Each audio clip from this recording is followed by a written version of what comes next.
Hi, I'm Stephen Fessler from Charter Tech's Drive Your Business podcast. My business partner and co-host, Megan Smythe, is on holiday. She's out in Croatia, so she can't be with me to do this introduction. I just wanted to explain a little bit what's happening in episode 4, which we split into 4 parts. Each part features a different guest that we got to interview on location this year at the Pennsylvania School Bus Association's trade show, which was held outside of Pittsburgh, Pennsylvania.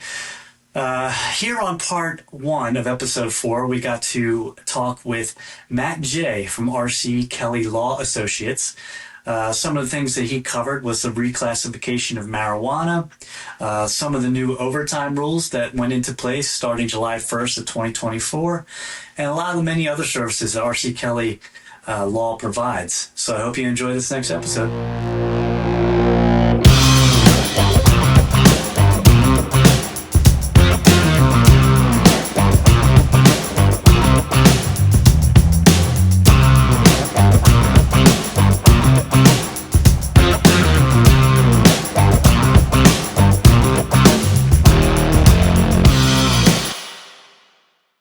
All right, Megan Smythe. We're here, episode 4, big number 4, and we're mixing it up once again for this podcast of Drive Your Business, Charter Tech podcast. We're here on location at the PSBA trade show. If you're not in the know, that stands for Pennsylvania School Bus Association. This is their annual trade show. This year, it's up here at Seven Springs Resort. Yep. Which is normally a ski resort. I don't know if you can see the mountains behind me. It's quite beautiful here, actually. It is beautiful. And they really do a nice job here with the trade show. I thought this was fine, but apparently it's not. Don't touch anything. So yeah, beautiful, beautiful day. We got lots of people out and about checking out buses. Beautiful. We're surrounded by buses, bus drivers, bus companies. A little breezy. We got a little wind on us here. If you can hear that in the microphones. So anyway, we're going to bring on our first guest. He is from R.C. Kelly Law Associates. Want to welcome to the program, and I'm going to probably mess this up, and we just practiced it like 6 times. Matt Jandrisavitz. Yeah, that was good. Welcome. How you doing? Welcome, Matt. Thank you for having me. Did you do all right with the name? Yeah, that was actually good. Was it good? Sweet. Because I was going to just go Jandrisavitz. Matt J. is so he's our first guest here at the PSBA podcast edition, and of course he has probably the most difficult name we're gonna have. But at least we got it out of the way, right? Yeah, I guess so. That's true for sure. I always feel bad for the moderator of like my sessions because they have to say it. Yeah. So I guess to start off, why don't you tell the audience what some of the services that R.C. Kelly provides, specifically for school bus contractors. Sure. Yeah. And we're general counsel for the PSBA in general. So we do a number of different things for the PSBA themselves, but also as a part of membership for the PSBA, the contractors have access to us, pretty much whenever they want. We do a lot of contract work and stuff, but a lot of what we do is not as easily explained for like lawyers. A lot of it's I have this employee and they just did this. What do I do? Mm-hmm. Or my school district is trying to change the terms of my contract or something unexpected, and they just don't know who else to call. And that's what we like to help them with. So. Yeah. Right. We've certainly used R.C. Kelly because we've had some crazy things that we don't understand or know about. So, I was talking about the PSBA. We're in this, world of acronyms here in this industry because our company, besides Charter Tech Superior Bus Service, we had to call you guys one time because we had some problems with the IFTA stickers. Mm-hmm. We didn't have the proper stickers, and that was the first time that we had ever heard about it. Mm-hmm. And your organization helped us through that process, explain to us what IFTA is. Yep. What is it? What's that acronym? International Fuel Tax Agreement, I believe. I'm so glad you knew that off the top of your head. Yeah. And because we're not we don't travel out of state, so we have like the Pennsylvania one, and that's another acronym. So our stickers are a little bit different. Yeah, but we're dealing with the FMCSA and the ELDT for entry level driving training, and the DOT and the SPCA. It's really difficult for somebody who messes up their letters a lot. So I'm always messing it up. FM numbers. CSA is easy to mess up. Like our DOT number, I've messed up. Our PUC tax number. Like I mess it all up. So we know firsthand that RC Kelly is a great resource. You know, speaking firsthand as a school bus, contractor, because the laws are always changing, and when they change a law, there's not someone who calls you up and says, "Hey, be aware of this new law." You usually find out on accident. The hard way. Yeah. And that's when you guys are getting the call, and which is exactly what we did. Can you explain this in layman's terms, please? Like, I don't understand. And it's so crazy. Obviously there's a lot of liability in this industry, and so it's a great resource that you guys provide.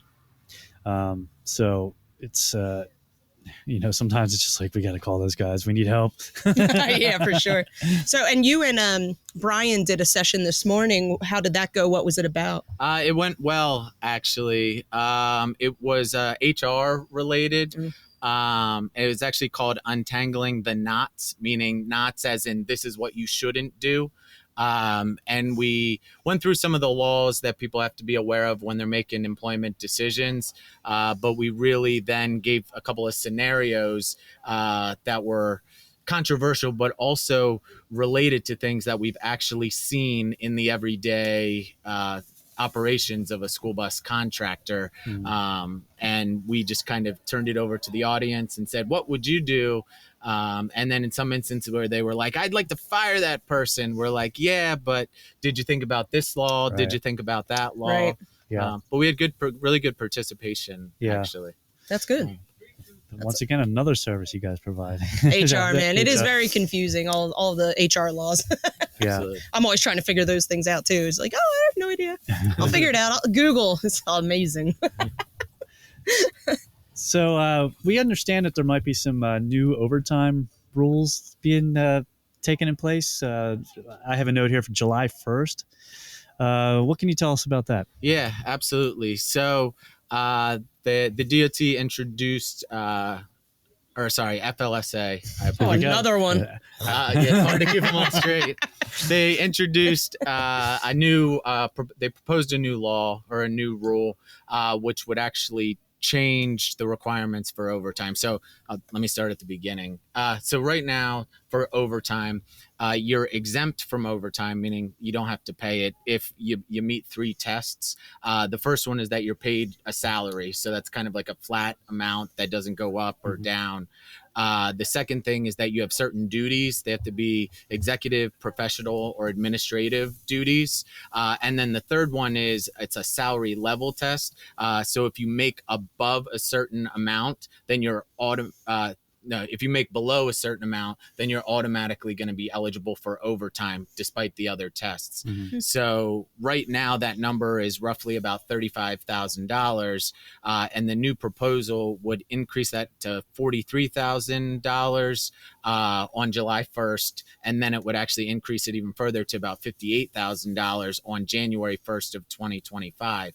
So kind of the idea behind it is if you're paying somebody less than $58,000 by January 1 or less than $43,000 by July 1, then whether they were eligible for overtime or not before, they're going to be eligible now. So contractors, employers need to think through things for these changes that are coming. Wow. That's good to know. Yeah, that's going to be very helpful for us as well. And I think there are, just to add to that, so there are challenges to it from different organizations. And this actually came up once before back when Obama was in office.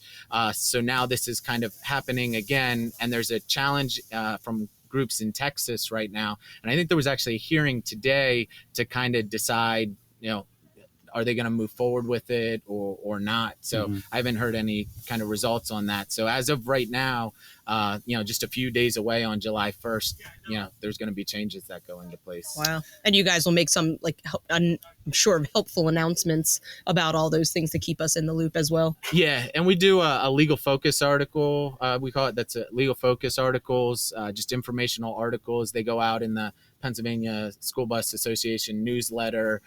Sometimes we'll send out like bulletins with the association as well, that kind of gives information on that. So All right, cool. good Is to that know. featured on your website, or is that a mailing list for the folks to sign up with? for the legal focus, Yeah.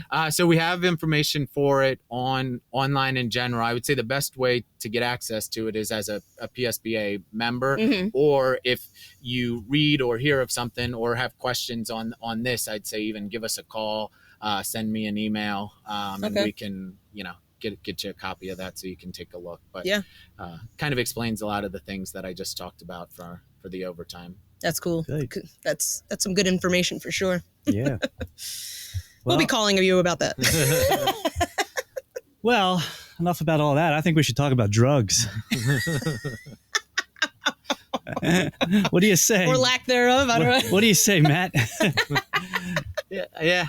Let's talk about marijuana reclassification. It's a big thing in the industry right now, actually. But we can talk about the classification, but just in general, with all the laws changing, all the state laws changing all over the place, New York, New Jersey, Massachusetts, they're all legal, recreational now, and just within the last 10 years or so. So employers have to be aware of what the laws are and understand them. The reclassification, you want me to talk about a little bit what that is and Please. how it affects us? Yeah. As most of you probably know, the drugs are kind of classified into one of 5 schedules. Schedule 1 drugs being the most harmful and most addictive, and then also they don't have any medical use associated with them. So things like heroin, I think, is just one thing that is pretty apparent. Right now, marijuana is classified as a Schedule 1 drug. The proposal from the Department of Justice is actually to move it to, from the DEA, is to move it to a Schedule 3 drug. And Schedule 3 drugs are like codeine, and steroids is another one. So it's things that they're a drug, but if they have certain uses, maybe not as addictive as other substances as well. So yeah, I would say they're more accepted, especially with a prescription or something of that nature. So that the proposal in and of itself is to move it, marijuana, from a Schedule 1 drug to a Schedule 3 drug. Okay. Yeah, I'd always wondered what was going to happen with that as marijuana became legal. Right. And it's a touchy subject as a school bus driver, because we need to have drug testing, so and many random drug randoms, testing. yeah, And I was always wondering where it used to be just black and white. Mm-hmm. You can't do it, but now you got people who take it, as a medicinal, or they have a prescription, and it's like, well, where do you fall with that? So it's there's we're in a times are changing. Yeah, for sure. It's a good point, just because you bring up prescription, if I can just elaborate maybe on that a little bit. So right now, a positive drug test, so after they take a drug test, as you know, under federal law, FMCSA, there's another great acronym. There's pre-employment testing, there's random drug testing, post-accident testing, and reasonable suspicion testing. Right now, it's considered a positive test if it is a Schedule 1 drug, or if it is from some other schedule that's not Schedule 1, but that you don't have a prescription for. So that's been the one thing we've been getting a lot of questions on is, well, what about medical marijuana cards? Like, isn't that's a prescription, right? So, hair on fire, does that mean that it's not a positive test if they have a medical marijuana card? And kind of the background behind that, and looking into that question exactly, is that under a different law of a different organization, the FDA, a prescription is really defined as something that is done for a legal substance. So if you think about the other things, like I mentioned, like codeine, it's legal as long as you have a prescription for it. marijuana federally is still not legal.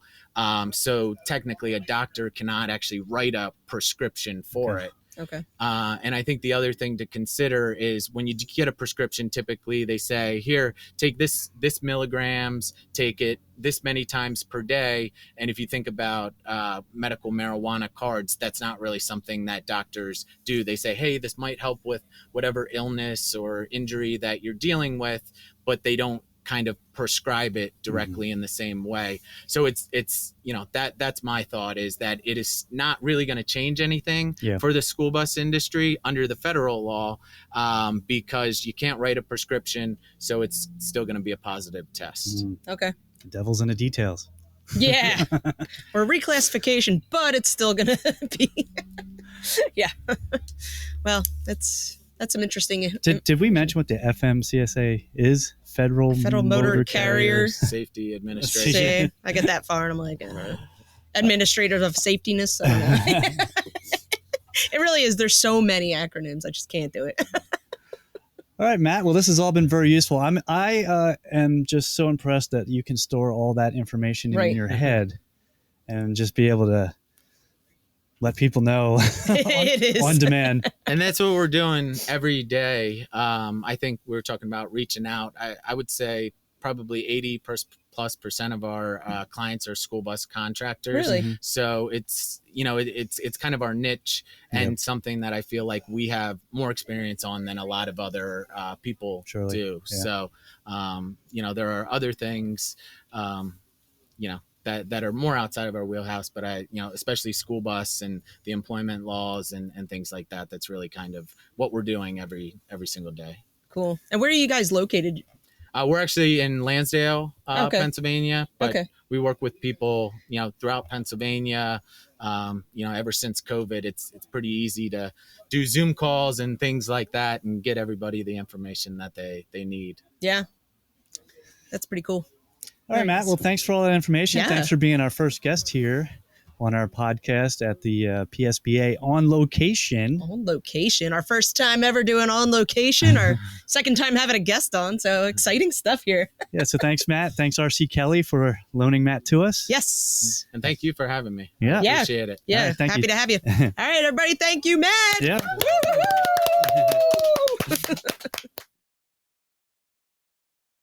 So it's not often that we have a president on our show. Oh my gosh, our president. Everybody welcome Sean McGlinchey. All right. PSBA president. Why, thank you. I'm excited to be part of this. El Presidente. Yeah. My security details over to the side there. So. Yeah, Secret Service is over there. He's all right here, guys. You can chill. Have a drink for a second.